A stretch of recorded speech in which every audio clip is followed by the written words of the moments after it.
Wouldn't it be Ryan the Great? And today we are talking about Klay Thompson, guys. He has gone to the Dallas Mavericks in a sign and trade. And this is very, very big news because the Los Angeles Lakers move out on another superstar. The Dallas Mavericks able to get their superstar, well, I guess you could say star of the offseason. And now the Golden State Warriors also in a bit of flux because they have lost out on their second splash brother, that being Klay Thompson. So in this video, we will discuss the trade, the sign and trade that that went down. We'll discuss how, we'll discuss the full reaction to him going to the Mavericks. We'll ask, what happens next to the Golden State Warriors, and we'll also answer the question how the Lakers are impacted by this move. So, yeah, everything's going good right now. I think other than Paul George and Klay Thompson, we most likely will not be making too many more videos on NBA free agency, except for when LeBron James probably re-signs to the Lakers and whatever DeMar DeRozan does. So yeah, those will probably be the next few videos coming out, and let's get right into this one. But before we get right into it, guys, make sure you guys subscribe with your post notifications on. Go subscribe to my brother Great Vlogs. Make sure you guys go subscribe to my second channel at Round the Kai Great. Make sure you guys go follow me on X RTG. Make sure you guys go follow me on TikTok at RTG. Make sure you guys go listen to the latest edition of the CR7 podcast, and make sure you guys go follow me on Twitter at Great Podcast. Without further ado, ladies and gentlemen, that's the video. Let's roll that intro. All right, let's get in the video. So starting off, we are going to break down the full sign and trade. So, the Golden State Warriors, they receive, well, nothing. At least I think so.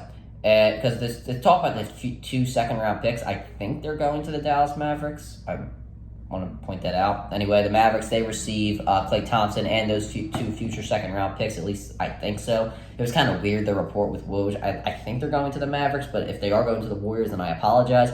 And the Charlotte Hornets will receive Josh Green as well in this trade. Now, let's do we're going to give my full reaction to the Mavericks signing Klay Thompson. Klay Thompson signed a 3-year, $50 million contract today. And I think it's a great move for the Mavericks, who have had a very good offseason. I think a player worth Klay Thompson's caliber, I think he's worth about $25 million. But the Mavericks got him for $16 million. This is one of the, I think, top 3 shooters of all time. I think it's probably I know it's a blessing for the Dallas Mavericks that he went 0 for 10 in the closeout game in the play-in tournament, the play-in tournament against the Sacramento Kings, because with that performance, he really could not leverage any money out of teams. So the Mavericks able to get him at $16 million. I have said it before, and I will say it again. The Dallas Mavericks, the reason they did not win the NBA Finals, or at least were not more competitive in the NBA Finals, is because they were terrible from three-point range. The Boston Celtics, as I mentioned, they were very good from three-point range. They had a very good three-point shooters. They took a lot of three-point shots. So I was looking at guys on the wing like Maxi Kleber, like Derrick Jones Jr., like Tim Hardaway. I was looking at guys right there to make their three-point shots and not, necessarily take 10 shots a game, but the shots that they did take for them to be impactful for the Dallas Mavericks to get some momentum on their side. They were not able to do that. They were terrible from 3. And even though Klay did not have the best year from 3 last year, he did shoot 39% and average 18 points per game. That is better than most of the NBA when it comes to three-point shooting.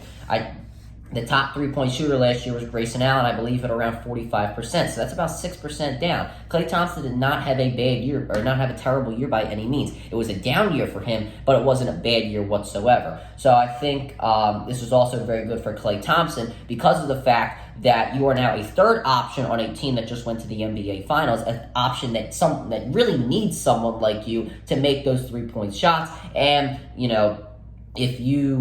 if your team does not necessarily win, you won't get most of the blame, and also your legacy will not take much of a hit. Could it take much of a hit if the media really comes down on you hard? Possibly, but it won't really fall all entirely on you, saying you don't shoot, or saying you don't shoot, or you do shoot 0 for 10 from three-point range, or 0 for 10 from a game again. So, whatever. But I think the Mavericks overall this offseason, they've done really, really well. Even losing Derrick Jones Jr. and Tim Hardaway, they've still been able to get some guys. Obviously, trading Josh Green, you really don't want to do that. That's a pretty good player. Yeah, he shoots the three ball well. He plays, he plays half decently well. Not the greatest player, but a half decent role player for your team. But it is what it is. I think this is an A+ move for the Mavericks. Obviously there is some cons that could come with it during the season. But with the money that you're paying for Klay Thompson right now and the way he was playing last year, I think you really did a great job with this move. Now, what happens to the Golden State Warriors? This is really bad for the Golden State Warriors because now you have to, you don't have Klay Thompson anymore. You don't have your second splash brother. And the whole thing, I'll talk about this first. Well, this kind of brings me into the point of Klay Thompson feeling disrespected.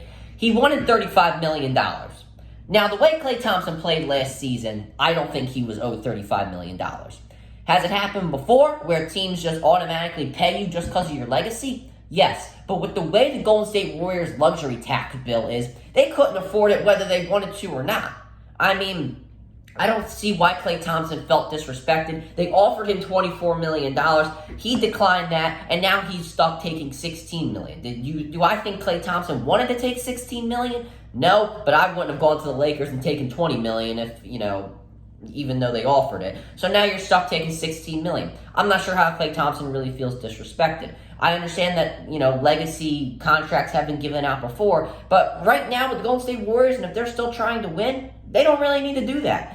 I think with the Golden State Warriors, if you really want to keep yourself in relevancy and don't really stay in the dumps, as long as you have Curry, you're not going to be terrible, but with this current roster, you're not going to be winning a championship. Podemski and Kuminga are definitely not ready to lead you to an NBA championship. The Warriors also have a very high tax bill. I don't think that Joe Lacob really cares about paying a very high tax bill with the whole new CBA and all. That is going to be a very big problem. So now I think your best bet is going out and trying to get Lauri Markkanen, DeMar DeRozan. I would say Lauri Markkanen probably a better option. He's a younger piece. He's a forward. There's a lot of forwards right now and a lot of centers in the NBA, in the Western Conference, like Gobert, Karl Anthony Towns, Anthony Davis, obviously Nikola Jokic, the reigning MVP. Chet Holmgren's coming into his own. Sengun. I mean, I could go on and on and on about how many really good centers there are in the Western Conference right now. So I think trading for Lauri Markkanen, not a center, a power forward, but can definitely guard the center position, I think he would be your best bet. The phone hasn't rang in so many videos, but now it rings. Okay, whatever. Anyway, I lost my train of thought. Anyway, moving on, I think your best bet would probably be to trade for Lauri Markkanen. Getting DeMar DeRozan wouldn't be the worst thing in the world, but it is what it is. If they do that. But, I mean, if you stick with your current roster, then you're going to be barely making the playoffs. You're probably going to have to be facing this first or second seed every year for at least the next 3 seasons until Curry and Draymond I would think, probably move on and possibly retire. So you'll be barely making the playoffs, and you'll just, you won't have a high draft pick, and you won't be anywhere close to winning a championship. So if you're not willing to go out and at least trade part of your young core away to try and get back to the championship, then you might as well just rebuild and trade everything away. You might as well trade Curry. You might as well trade Draymond. You might as well trade Kuminga. Well, maybe not trade Kuminga, but you might as well trade the old core that you had and just blow it up and admit you were wrong for not choosing Jordan Poole over Draymond Green. You might as well just admit it, because if you're not going to do anything, then what's the point of, trying to compete? It wouldn't make any sense. Also, Curry's trade value is through the roof, I would assume. So why would you not try and do it? You can get multiple first-round picks, at least 4 or 5 with some pick swaps. I would do it. I would do it if you're not going to trade for Lauri Markkanen. But anyway, moving on. And I know that sounds, crazy to think, oh my God, why would you trade Steph Curry? He's a Warriors legend, but I mean, if you are really care about winning or anything like that, or, trying to build a team for the future, then that's probably what you should do if you're not going to trade for an all-star right now. Anyway, how are the Lakers going to be impacted by this move? I think this is the worst for the Los Angeles Lakers. They lost out on so many guys. They were thinking about Harden. They didn't get him.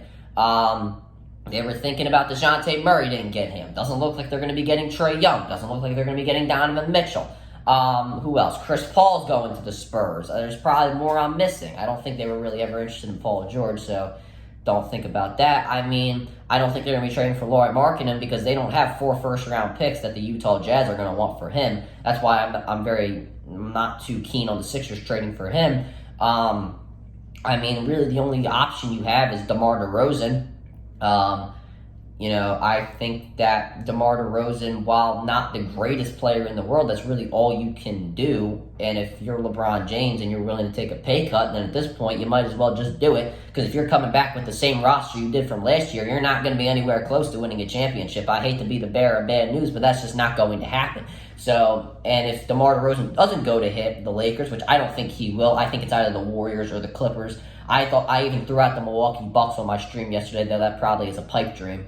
So yeah, I mean, if he goes to the Lakers or if he goes to the Clippers or the Warriors, then you're completely screwed. And LeBron James is going to take the full max, and you're going to be stuck to do nothing. Obviously, D'Angelo Russell's being shopped around, but with the playoff series, the inconsistencies that he has had, his trade value can't be too high at the current moment in time. So it's either you just go all in on DeMar DeRozan and you bring out the checkbook for him and you just get on your hands and knees and beg for LeBron James to take a $25 million pay cut. I really don't know what you can do in this situation. You lost out on Klay Thompson. LeBron James personally called him up and tried to convince him to go to the Lakers. That didn't work out. I mean, you are completely screwed if you are the Los Angeles Lakers and you don't get DeMar DeRozan because you're going to be locked into LeBron James. You don't have any, you have Austin Reeves, you have Hachimura, but at the end of the day, you're coming back with an older LeBron James. You don't know if Anthony Davis is going to stay healthy. While he did have a healthy season last year, you don't necessarily know if he is going to stay healthy in the upcoming years.